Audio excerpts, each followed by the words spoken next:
Hey, what's up guys, it's Left here, and today I am going to be bringing you guys another Vainglory video.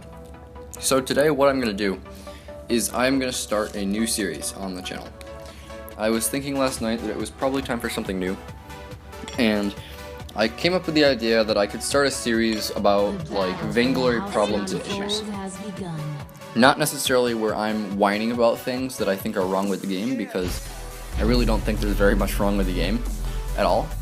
And the things I do think are wrong with the game aren't that big, so it's kind of like a series to address different things I see the community whining about and talking about. So, for today's episode, I'm always going to have a gameplay in the back, and today's gameplay is a ranked Koshka game, playing CP in the jungle with an Arden and a Black Feather. Black Feather was very good.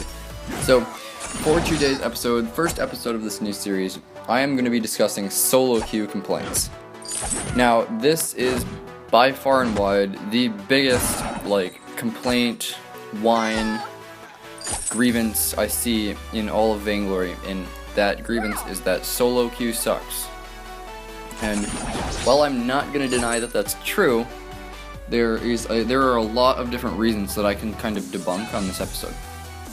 So, solo queue, for those of you who might not know, is going into the queue by yourself with no party, no guild, no team.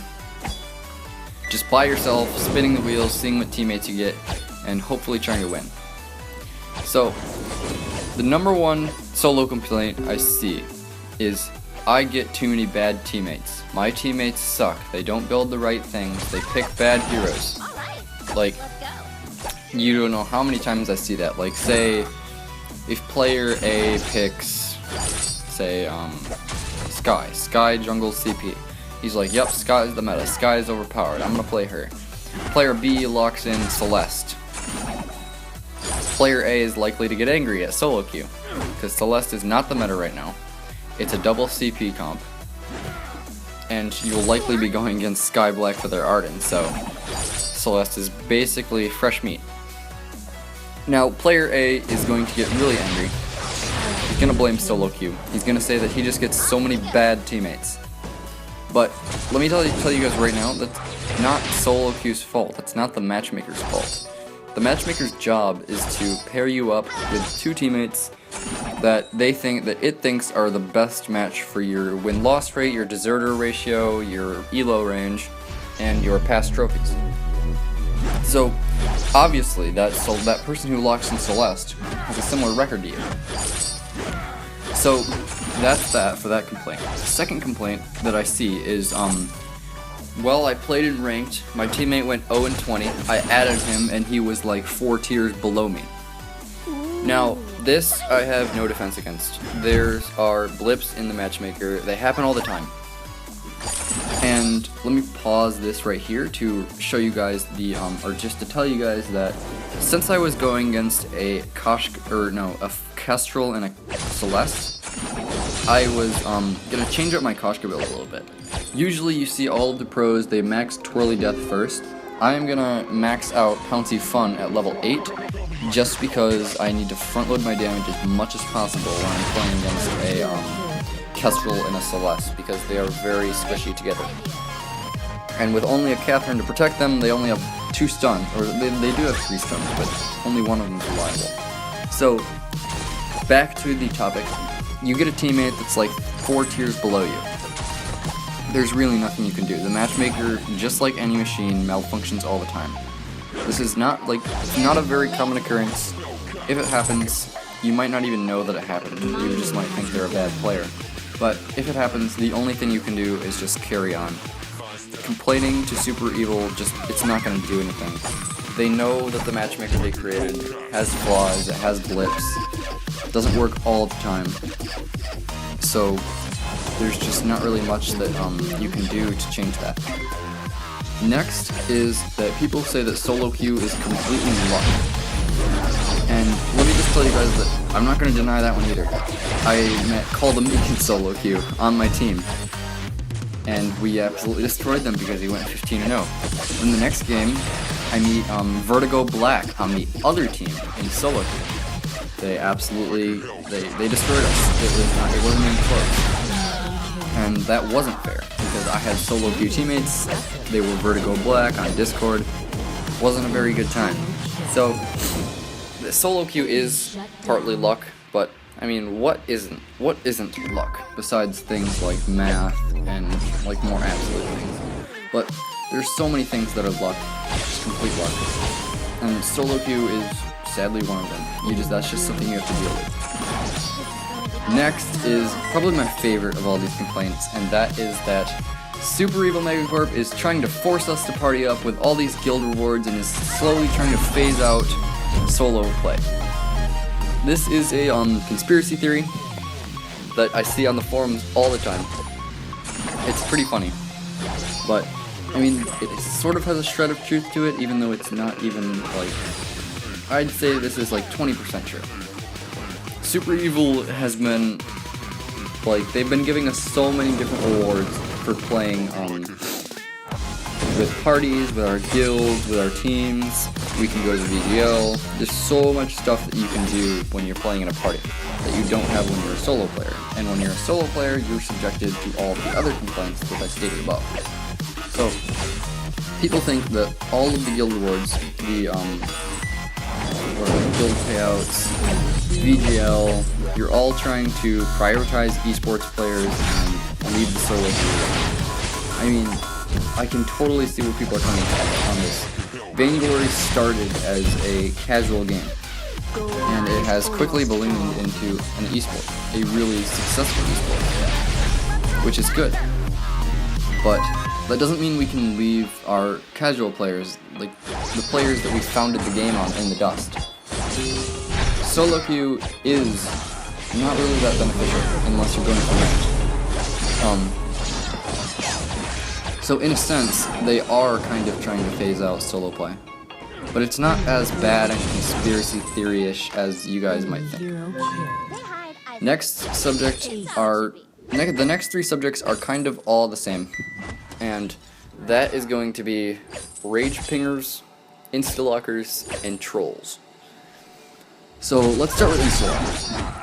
The argument I see on the forums, probably the second most to solo queue getting bad teammates, is insta-lockers. You know them. As soon as you get into the queue, as soon as you get to go to choose your hero, they just instantly lock in as fast as they can because they don't want to play anything else but Saw or Koshka or Ringo or anything. They don't want to play anything else but what they just locked in. It stinks. It's not fun to play with them. Occasionally they're good. Most of the time they suck. Also, some of the time they AFK, usually more than other players. They're more prone to rage pinging, they're more prone to trolling, intentionally losing. Now, so many people, they propose like things to fix insta-lockers, say that insta-lockers are ruining the game, we need to ban insta-lockers, have a downvote for insta-locking. Now, this would just be so abusable and hurtful to the game. First off, the downvote for insta-locking. This would just completely suck. If people really wanted to have a downvote for insta-locking, all someone would have to do is just say, oh, you insta-lock, downvote. It's not like when you downvote intentionally losing, it's like the devs can go and check if you intentionally lost, if you're placing scout traps everywhere, get screenshots. You can't prove insta-locking really, unless they develop some new software too. So, a downvote button for insta-locking is a stupid idea. Like, sometimes you just have to suck it up and play with an insta-locker. But, you can also dodge. Dodging is a totally fine thing to do, especially if the guy insta-locks something like Saw, or what else? Adagio lane, something like that. Adagio lane is only viable in organized teams. But if he insta-locks something like Saw, or another off-meta hero in ranked, yeah, feel free to dodge. Like, dodging is totally fine there. Yes, you get banned. Super Evil Megacorp doesn't like it, but seriously, for the good of your elo, just dodge the match. Here I'm right, but just dodge the game. It's not a bad thing. And one of the best things about dodging is you're out of the queue for a minute. but you're not going to get those same people again unless you have bad connection. So next is rage pingers. We've all been guilty of this before unless we just started game. You see your teammate just dive face first into something they can't handle, and you hit the purple question a lot. There's just not really like much you can do other than hit the purple question mark. You can sad face, but that might make them think that you've done something wrong, which you obviously haven't. But when you hit that purple question mark, you are part of the problem. Rage pingers are all around cancer. As Filthy Frank would say, so much cancer he can feel the tumors in his back, and it does not feel good. So I just gotta encourage you guys that when you're playing Vainglory, don't get mad. I know it's really hard to do. You just have to keep things in perspective and make sure you know that it is just a game. When you lose a ranked game in 30 minutes or 35 minutes, you just always have to remember that it's only a game. Now, I know it sounds way easier when I'm saying it, but I've been able to do it. Like, when I lose, I just kind of go play something else. I don't play Vainglory anymore. If I lose 2 in a row, I usually take a break for at least like 6 hours. And here we're chasing into the castle or going to the ace. But like when you lose and you're rage pinging, you're just a part of the people complain about rage pingers so much. And I mean, usually they're all hypocrites. You can't rage ping at all when you're doing it yourself. I'll admit I've done it before, but usually I just use the purple ping to denote AFK players. Like, if my teammate's AFK, I'll throw it down on them once or twice. If they stay AFK, I'll start spamming it on them. That's totally fine. But if you were like, Arden didn't Vanguard me, and you rage ping me, well, I bet you Vanguard is on cooldown. He's a support. He certainly probably would have Vanguarded you if it would have been on cooldown. So, that is on rage pingers. And lastly, on trolls. Actually, not lastly, one more after this. So, trolls. Trolls are the worst health spawn of Vainglory. They'll insta-lock something, probably have a nasty name, and then they will just proceed to dive face first into the turrets over and over. They will likely plant mines all over your base and sit at home just moving back and forth occasionally. You can see a troll right there. There's Celeste. She got mad, started trolling, ran face first into our turrets.